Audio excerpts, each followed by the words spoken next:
Find out what you love, because knowing what you love makes you a better person. My family and friends call me Lao Lao. I'm an ex-national basketball team player and a Singapore Slingers player. Basketball is my passion, and since young, my dream was to be a best basketball player in Singapore. Because of basketball, it becomes my habit to always look forward to my next achievement. I was in the zone. I thought I was at my peak, making a name for myself as I gaining recognition for my talent and hard work. I began playing for external club, and slowly I managed to make my way to the top. I thought, wow, I was really achieving my dreams. I was all pumped up as my team was all ready to fight for the first season of ABL. Little did I know that suddenly it all came crashing down. A few years ago, I lost a part of my skull in an accident, and it changed my life forever.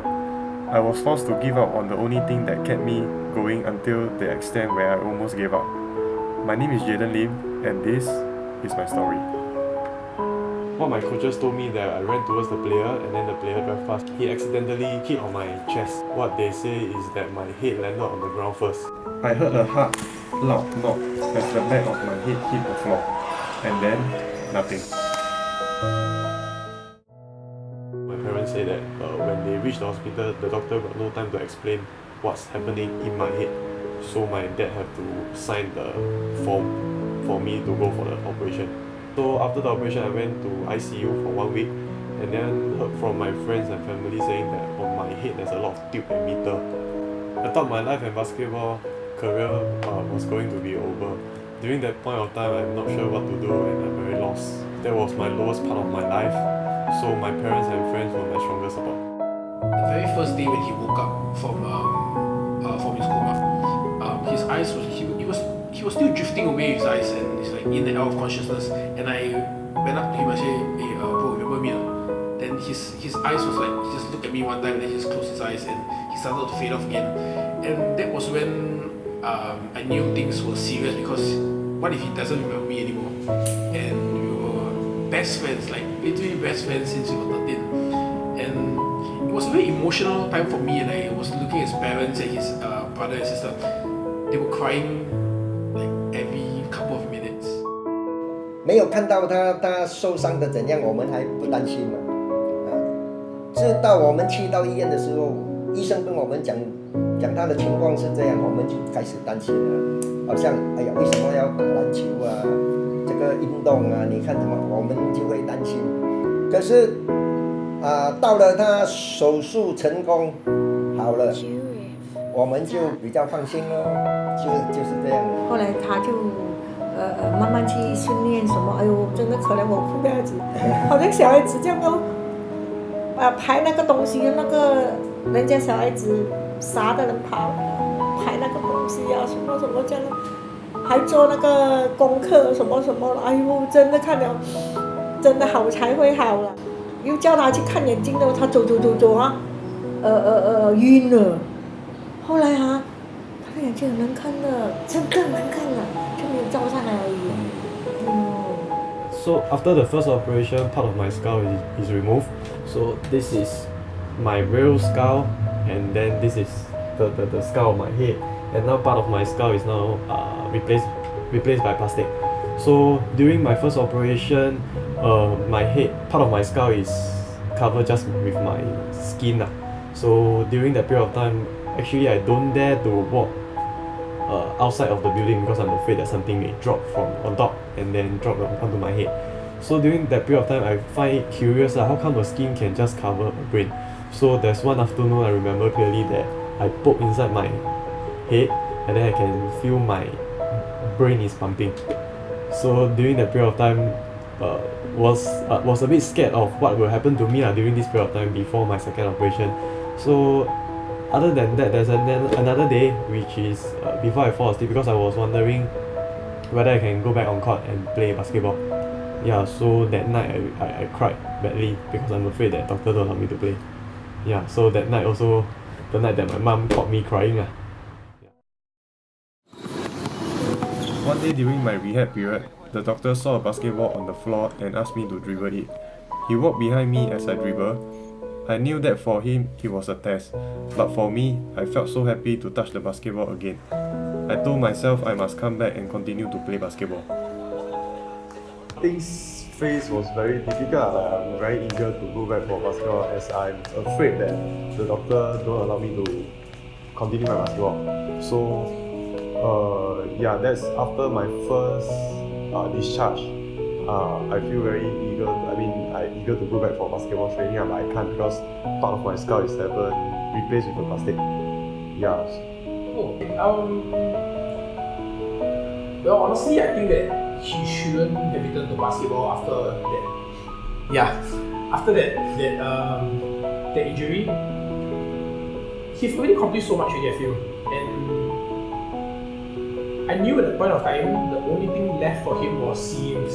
And that year, I believe the year after that, right? The year after his injury, he went to play for SEA Games because when we were like 14, 15 about there, his dream was always to play for SEA Games because he always wanted to wear the blazer with the flag on the jacket. And I think he got that moment at the SEA Games he played for. At the point of time, I feel that looking at him on the hospital bed, I felt that his dreams was actually over already. I mean, with a massive head injury like this. Okay, so if you guys went to the hospital, if you guys got pictures of it, you probably see that he got this super huge scar that from the back of his head to the front, almost the front. And it would be quite a miracle if he could continue playing. But he did overcome it and he played the year after that. Yeah. There was a training session by the Singapore Slingers and it was at BAS in Paya Lebar somewhere there. Lao Lao wanted to go and watch them play. So I was like, this was when both of us, I was at his house one evening and he really wanted to go and watch them play. So they were having like, what do you call basketball timeout where the coach was talking to the team and there was a few balls at the free throw line. So Lao Lao really wanted to just go there to the middle of the court and start throwing the free throws. I needed to help him to the free throw line and from there he started to shoot. And the very first ball that he shot after his surgery while his head was still flat, it was quite an emotional experience for me. So in the past, so long it's a free throw, I know that 99% the ball will go in. He shot the first 10 balls and the first 10 balls were off. It didn't even hit the ring, some of it just went totally out. And that was quite an emotional time for me right there.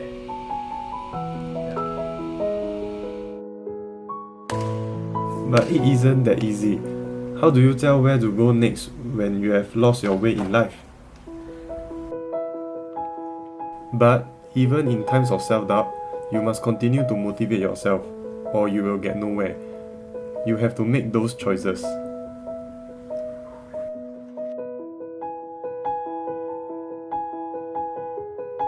From then, that period of time I keep thinking and measure which one I should stop or what. I decided to stop after the SEA Games. So, and then you guys may think that then how come I wanted to come back so badly and then how come I give it up? Because after that SEA Games, I feel that in Singapore, like I say, the sports career is not long in Singapore. I feel that it's what we so call passion. But end of the day, you have to measure yourself out which one is more important, whether your passion or the career path. Passion is passion, but at the same time we have to measure both sides, passion and the reality. Till now, I also wish to play back in the national team and Slingers. So, but 现实很残忍的。If I can't fly a plane, I will fly on my own. Life is divided into different phases. Each of them teach you something, tells you something, or give you experience. I told myself that is not the end.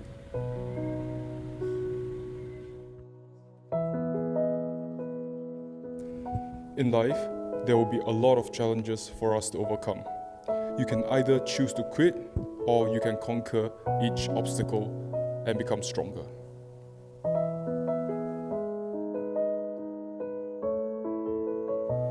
There will be times when people will question your choices. What's most important is that you have confidence in your decisions. As soon as the people around you see that you are serious and committed, they will be behind you all the way. But most importantly, whenever you get knocked down, always rebound.